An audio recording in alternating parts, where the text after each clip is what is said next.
भगवान की मर्जी के बिना कभी भी कुछ भी नहीं होता है। जो होता है भगवान की मर्जी से ही होता है। किसी ने बहुत ही अच्छी बात कही है, ना ही हम श्रेष्ठ हैं, ना ही हम खास हैं, हम तो सिर्फ रघुवर के दास हैं। राधे राधे दोस्तों, मेरा नाम है अमन। आज मैं आपको एक बहुत ही छोटी सी कहानी सुनाने जा रहा हूँ, जो एक श्री कृष्ण की कृपा से घटित हुई थी। एक राज था जहाँ पर एक राजा राज्य किया करता था। राजा के महल के पास में एक बहुत ही सुंदर मंदिर हुआ करता था।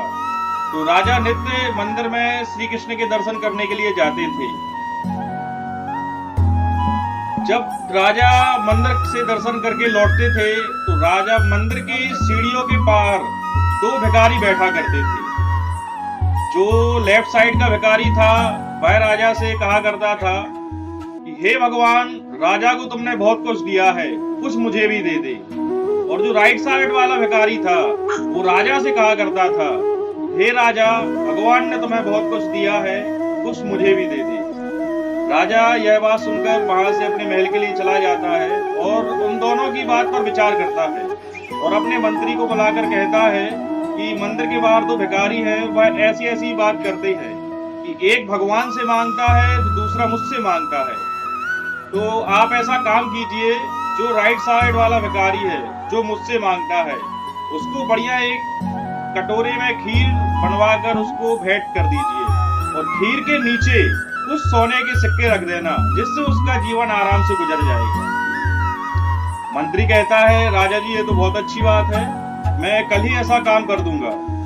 तो कल मंत्री जाता है और जो राइट साइड वाला भिखारी है उसको वह खीर का बेला दे देता है और कहता है कि आज राजा को कुछ जरूरी काम आ गया, जिस वजह से राजा का कहीं बाहर जाना हो गया है। राजा ने यह शाही खीर आपके लिए भिजवाई है, इसका आप आनंद लीजिए।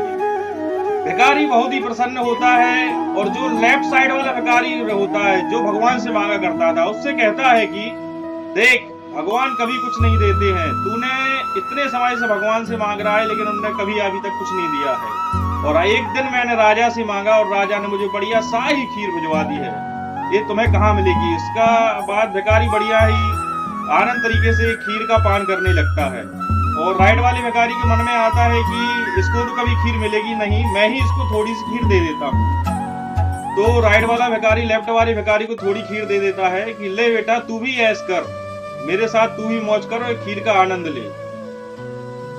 जब लेफ्ट वाले भिखारी को खीर मिलती है तो वह खीर लेकर अपने घर चला जाता है।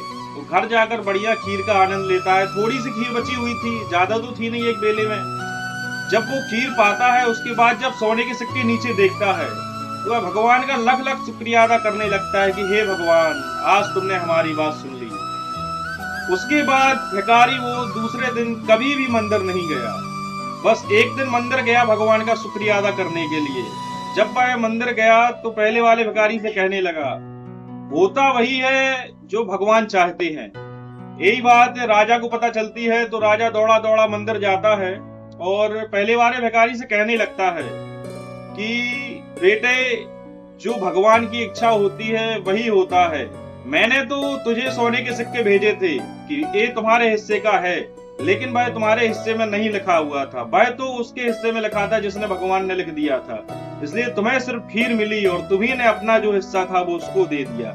इसलिए कहा जाता है कि जो होता है भगवान की कृपा से होता है, भगवान की मर्जी के बिना कुछ भी नहीं होता है। इसलिए हमेशा भगवान का गुणगान करते रहिए। बोलिए राधे राधे, जय श्री कृष्ण।